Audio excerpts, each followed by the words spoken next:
Assalamualaikum warahmatullahi wabarakatuh. Salam sejahtera untuk kita semuanya. Perkenalkan, nama saya Muhammad Marizal. Saya adalah dosen program studi S1 Hukum, Fakultas Ilmu Sosial dan Ilmu Politik Universitas Tidar. Bidang keahlian saya adalah hukum Islam.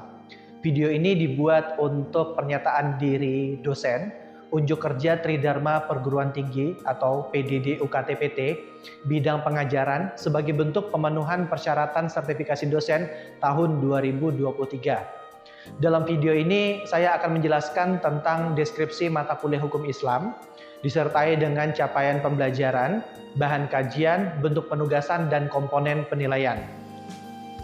Hukum Islam merupakan mata kuliah wajib semester 4 yang mempunyai bobot 2 SKS.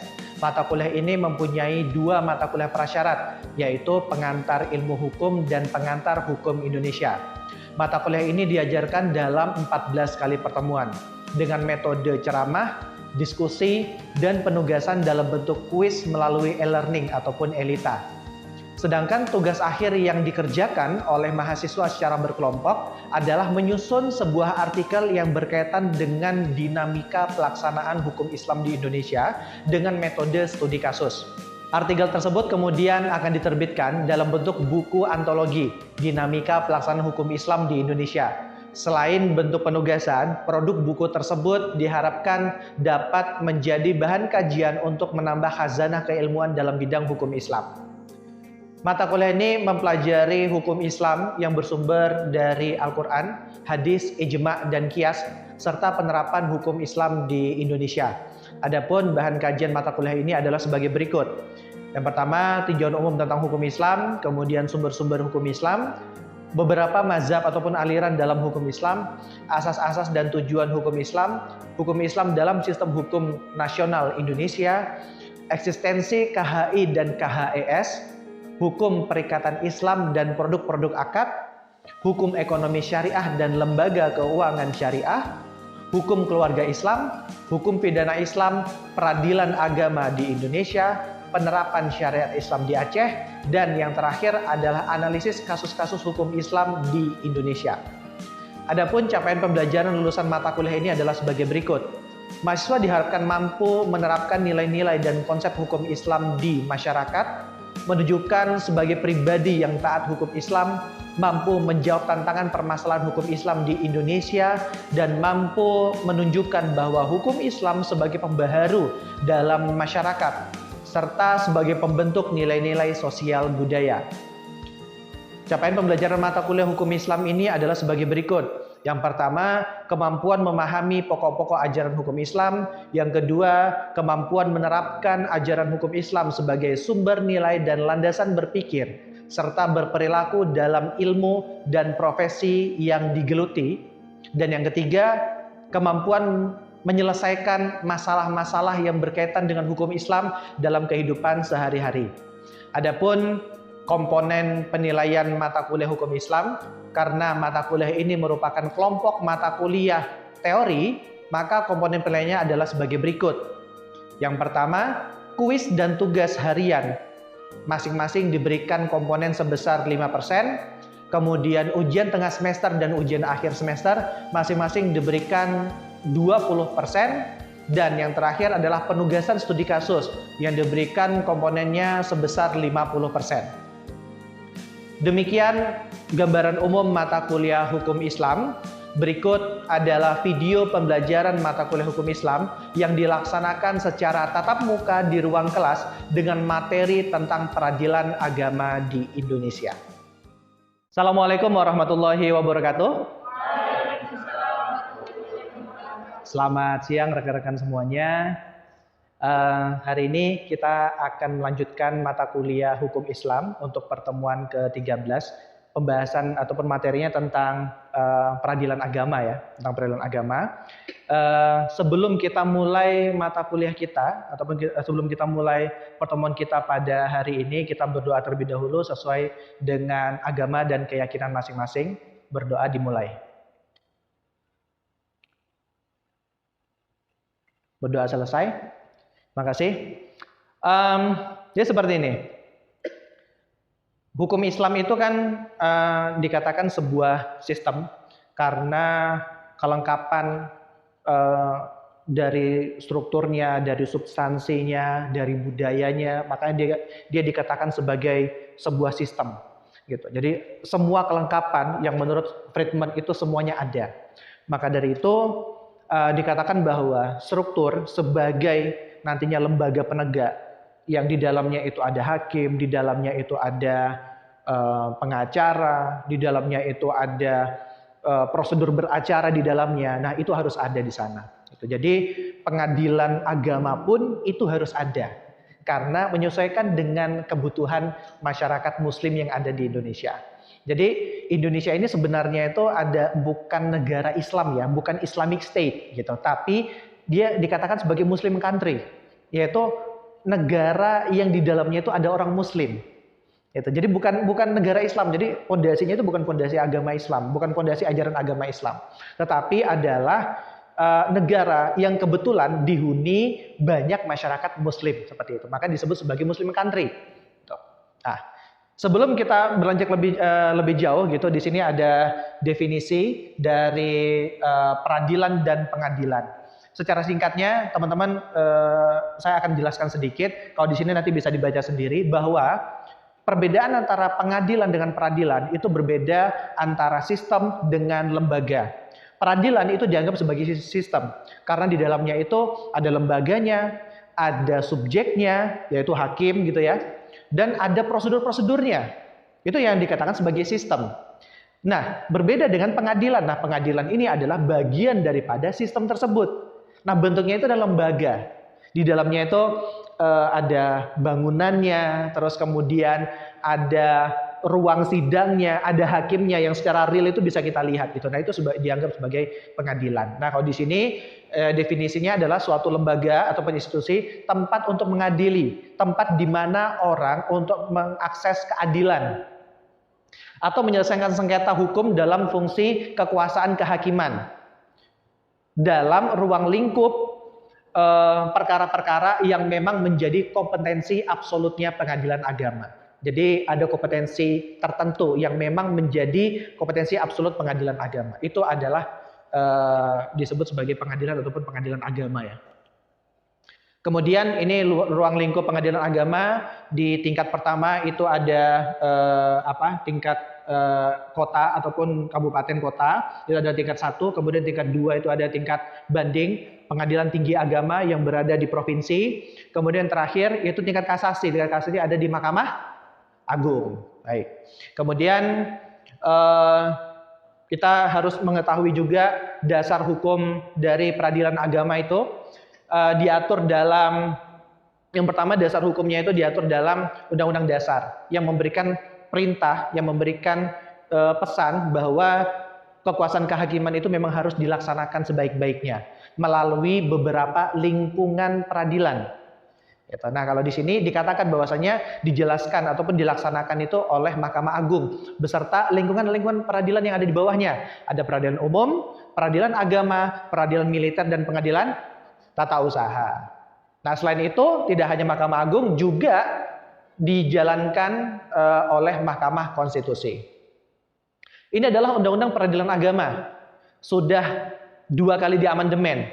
Undang-undang yang pertama Undang-Undang 789, kemudian Undang-Undang kedua Undang-Undang 3 2006. Amandemen ini hanya perubahan ya, bukan berarti undang-undang sebelumnya tidak berlaku, tidak. Tapi ada pasal-pasal tertentu yang memang dirubah.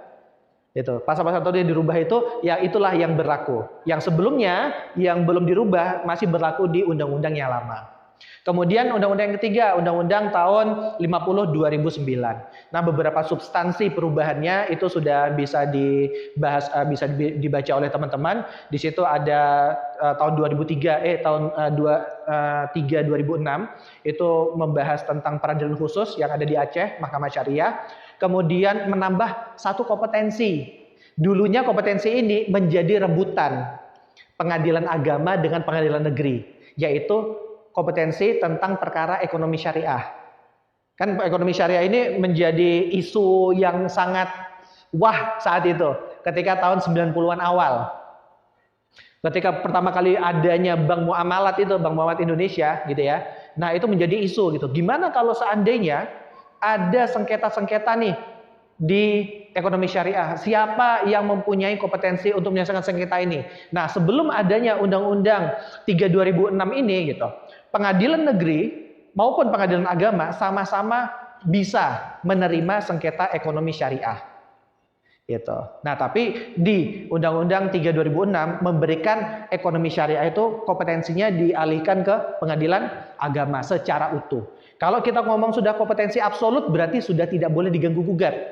Jadi kalau seandainya ada orang yang mengajukan gugatan berhubungan dengan ekonomi syariah ke pengadilan negeri, maka otomatis nanti akan ditolak.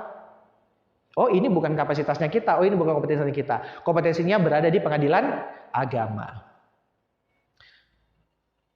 Kemudian kita bahas tentang sejarah pembinaan, yang mana kalau saya ringkas dari PowerPoint yang bisa teman-teman lihat ini, yang mana dulunya pengadilan agama itu berada di pengadilan-pengadilan Serambi. Serambi itu maksudnya itu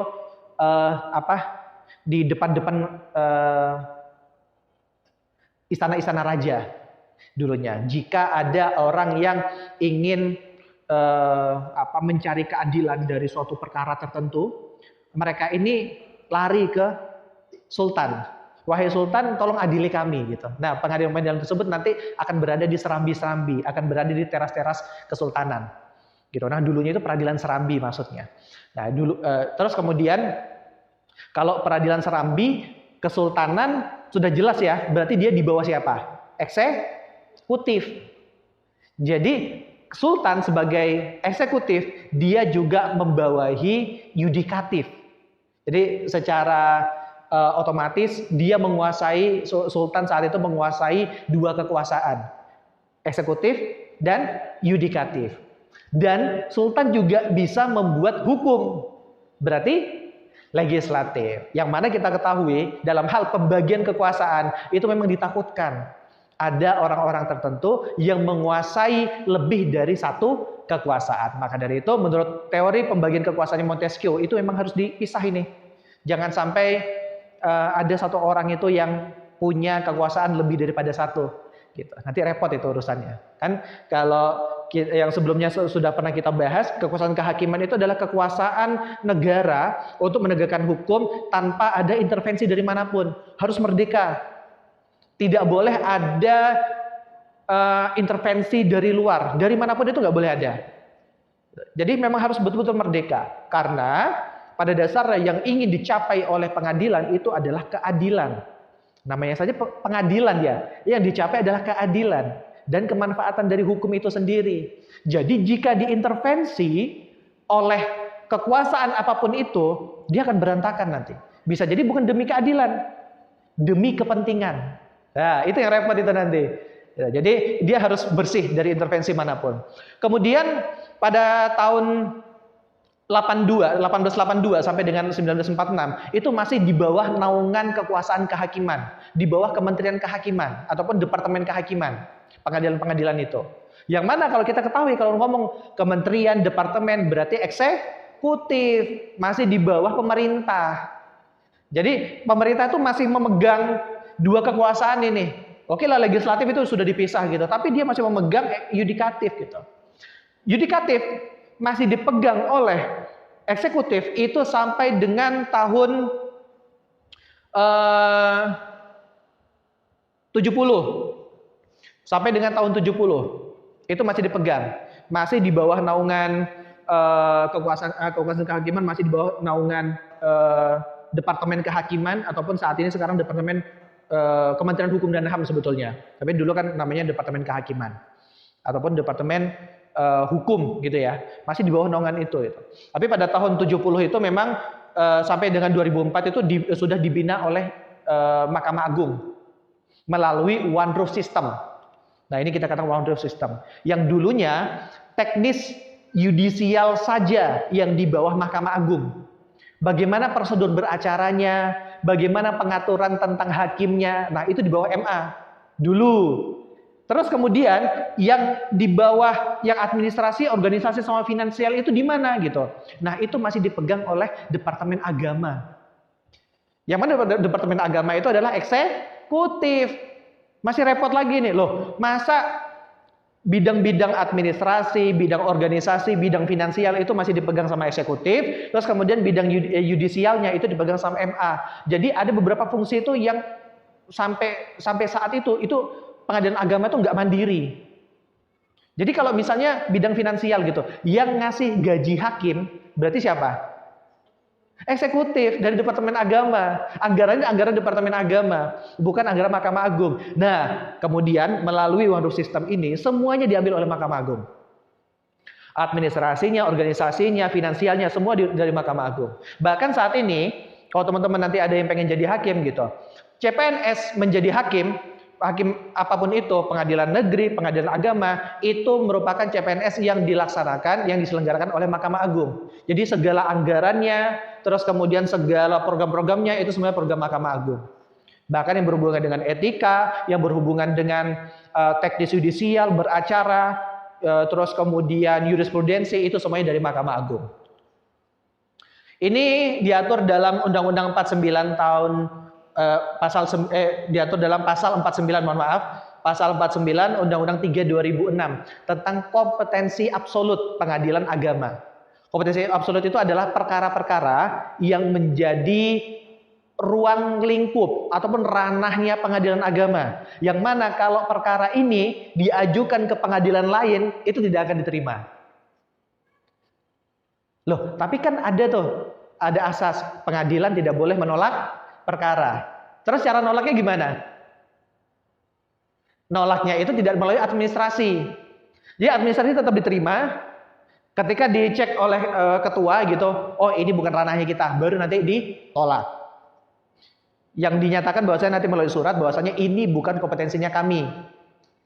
Gitu. Jadi ada error di sana ya, ada sebuah error.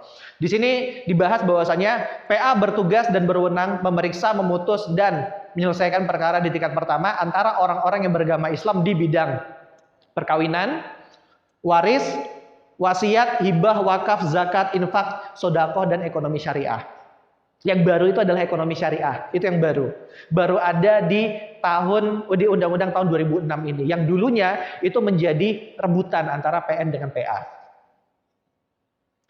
Nah, kemudian ini tentang hukum acara pengadilan agama. Sebenarnya pada dasarnya hukum acara yang digunakan oleh pengadilan agama, hukum acara yang mana sih gitu. Pada dasarnya yang digunakan oleh oleh pengadilan agama itu adalah hukum acara yang juga digunakan oleh pengadilan negeri. Hukum acara apa? Hukum acara perdata. HIRRBG itu kepakai sebetulnya. Secara umumnya dipakai seperti itu, sama ya, sama gitu. Jadi kemampuan teman-teman yang misalnya pengen jadi hakim pengadilan agama mungkin gitu kan. Jadi harus punya kemampuan, oh hakim pengadilan agama nggak perlu nih baca HIRRBG itu, enggak kayak gitu. Semuanya harus ngerti gitu. Nah tapi di sini ada sesuatu yang khusus yang hanya diatur di dalam Undang-Undang 174. Undang-Undang nomor 1 tahun 1974 tentang perkawinan. Yang mana perkara perkawinan itu punya hukum acara tersendiri ataupun ada substansi tertentu itu yang membedakan antara hukum acara pengadilan agama dengan hukum acara perdata yang ada di pengadilan negeri. Nah, ada beberapa pengecualian hukum acara di pengadilan agama yang secara khususnya dalam sidang sengketa perkawinan. Di sini dijelaskan bahwasanya perceraian hanya dilakukan di depan sidang pengadilan. Itu yang pertama ya. Jadi perceraian itu nggak boleh langsung disampaikan begitu saja, itu nggak bisa. Sebetulnya kalau dibilang sah, ya sah secara hukum agama. Tapi secara hukum negara gitu ya, itu harus dinyatakan di muka persidangan ataupun di depan persidangan, karena perkawinan yang sah itu adalah perkawinan yang sah menurut agama dan dicatatkan menurut negara. Begitu juga dengan perceraian. Perceraian yang sah dan perceraian yang sah menurut agama dan dicatatkan juga oleh negara. Itu harus seperti itu. Itu yang pertama. Yang kedua berhubungan dengan cerai talak. Jadi permohonan kalau yang diajukan oleh suami itu namanya permohonan talak. Kalau yang diajukan oleh istri gugat cerai. Beda ya?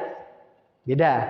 Jadi kalau teman-teman ngelihat berita-berita gitu, misalnya artis A, cowok misalnya gitu, menggugat cerai istrinya, nah itu salah. Sudah bisa dipastikan bahwasanya yang buat berita itu nggak ngerti hukum, gitu. Nah itu nggak boleh kayak gitu. Jadi siapapun kita, profesi apapun kita, kalau memang bersinggungan dengan hukum ya harus baca dulu lah minimal, gitu. Nah masalahnya kalau di pengadilan agama itu beda. Gitu. Gugat cerai itu dari perempuan ke laki-laki. Kalau cerai talak, mohon maaf, kalau permohonan cerai talak ya, permohonan cerai talak itu adalah yang diajukan permohonannya dari laki-laki ke perempuan. Nah, daerah hukum pengadilan agama meliputi pengadilan agama di mana termohon berdomisili, gitu ya. Jadi di mana termohon itu berarti pihak istri.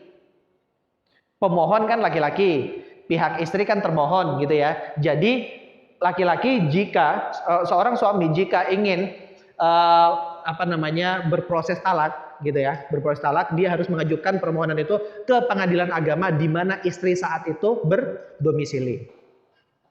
Nah, kemudian berhubungan dengan cerai gugat, nah ini dari istri ke suami nih, gitu, cerai gugat namanya. Jadi si istri ini mengajukan, apakah diajukan sesuai dengan tempat tergugat? Tidak. Diajukan sesuai tempat di mana domisili penggugat berlokasi. Jadi pengadilan agama di tempat si istri.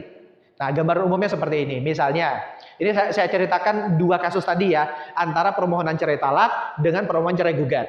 Nah, jadi gini, misalnya ada seorang istri dengan seorang suami. Suaminya, mereka sudah pisah rumah, udah 2 tahun misalnya gitu, dan mereka memutuskan untuk bercerai. Suaminya di Jogja, Sleman misalnya ya, terus kemudian istrinya di Kota Magelang misalnya gitu. Kalau seandainya suami itu yang pengen melakukan permohonan cerai talak, maka dia harus mengajukan ke pengadilan agama Magelang, Kota Magelang. Tapi jika istrinya yang pengen mengajukan gugat cerai ke suaminya, dia harus menggugat cerai ke pengadilan agama Magelang juga. Nah, jadi di sini ada unsur menghormati perempuan di sini itu. Jadi unsur-unsur itu memang ada di dalam undang-undang ini. Ini produk hukum pengadilan agama menurut Undang-Undang 789, ada putusan, ada penetapan, dan ada juga surat keterangan tentang terjadinya talak ataupun SKT 3. Kalau putusan, kalau produk hukumnya namanya putusan, berarti itu lahirnya dari gugatan. Kalau produk hukumnya namanya itu tadi penetapan, jadi itu lahir dari permohonan. Jadi kalau ada laki-laki memohon untuk menceraikan istrinya, jadinya produk hukumnya adalah penetapan ataupun ketetapan. Ketetapan pengadilan agama, kayak gitu. Tapi kalau misalnya di situ dikatakan putusan, itu dari istri ke suami, dari gugatan lahirnya itu. Jadi nanti jadinya itu putusan pengadilan nomor sekian tahun sekian tentang ini, misalnya gitu. Nah itu yang berhubungan dengan produk hukum pengadilan agama. Mungkin dari saya cukup materi yang bisa saya sampaikan. Sebelum selesai waktunya mungkin 2 pertanyaan boleh? Mungkin teman-teman ada pertanyaan, silakan. Ya, silakan.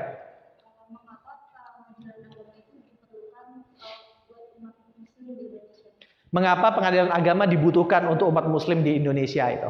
Karena memang ajaran agama Islam itu memang memerintahkan umatnya untuk taat pada ajaran agamanya. Nah, alangkah lucunya jika hanya memerintahkan saja, tetapi tidak mempunyai sistem bagaimana cara menjalankan perintah agama tersebut. Kalau ada hukum, jika hukum itu pengen ditegakkan, pasti ada sistem yang harus menegakkan ini. Bagaimana caranya? Maka dari itu, menurut Lawrence Friedman, 3 ini harus ada. Substansi, struktur, dan budaya. Budaya ini ngomong tentang kesadaran.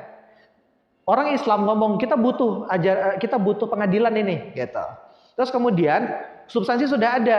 Dari hukum Islam itu sendiri, perintahnya itu sudah ada. Gitu. Nah, yang belum itu adalah strukturnya. Nah, satu struktur di sini adalah pengadilan agama. Dan ini sangat dibutuhkan. Berarti hakim-hakim yang mengetahui, yang mampu untuk menyelesaikan perkara-perkara pengadilan agama itu memang sangat dibutuhkan. Begitu kira-kira. Oke, yang lain? Satu lagi? Ya, silakan. Iya. Oke.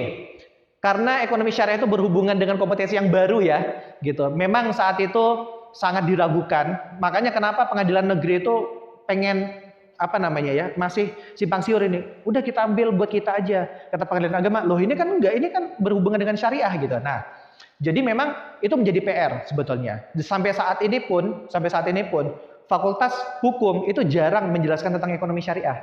Jarang ya. Jadi teman-teman kalau lulus dari Fakultas Hukum gitu menjadi hakim pengadilan agama, apakah teman-teman semuanya punya kapasitas pengetahuan ekonomi syariah? Kan belum tentu. Jadi harus belajar lagi. Nah, fakultas-fakultas syariah yang ada di fakultas syariah yang ada di UIN misalnya IAIN itu juga mereka mengajarkan ekonomi syariah tapi tidak secara detail. Maksudnya itu enggak mendalam. Maka dari itu ini PR buat Mahkamah Agung untuk meningkatkan kapasitas hakim pengadilan agama dalam perkara-perkara ekonomi syariah. Itu menjadi PR memang untuk kita bersama sebetulnya ya gitu. Di perguruan tinggi itu memang harus dijelaskan gitu baik kepada mahasiswa hukum maupun kepada mahasiswa syariah. Terus kemudian kalau lembaganya ataupun di sana Mahkamah Agung gitu kan, PR-nya adalah untuk memberikan pelatihan, untuk meningkatkan kapasitas gitu kan. Dengan adanya dikeluarkan peraturan Mahkamah Agung tentang KHES itu kompilasi hukum ekonomi syariah itu untuk membantu hakim dalam memutus perkara ekonomi syariah. Tujuannya seperti itu. Nah, jadi sekarang sudah sangat membantu ya ketimbang zaman dulu itu sebelum ada perkara tersebut masuk gitu ya. Oke, mungkin gitu saja. Terima kasih buat teman-teman semuanya. Kita ketemu lagi minggu depan. Mohon nanti teman-teman tolong untuk penugasan baca saja gitu. Tolong cari kompilasi hukum ekonomi Islam sama kompilasi hukum ekonomi syariah. Nah, dibaca substansinya apa saja. Nah, nanti minggu depan kita akan membahas itu berkaitan dengan apa saja sih substansi isinya itu apa saja, bab-babnya apa saja gitu. Oke, sebelum kita selesaikan kita berdoa terlebih dahulu. Semoga apa yang kita pelajari saat ini bermanfaat buat kita semuanya. Berdoa menurut agama dan kepercayaan masing-masing dimulai. Berdoa selesai. Terima kasih semuanya. Selamat siang. Assalamualaikum warahmatullahi wabarakatuh.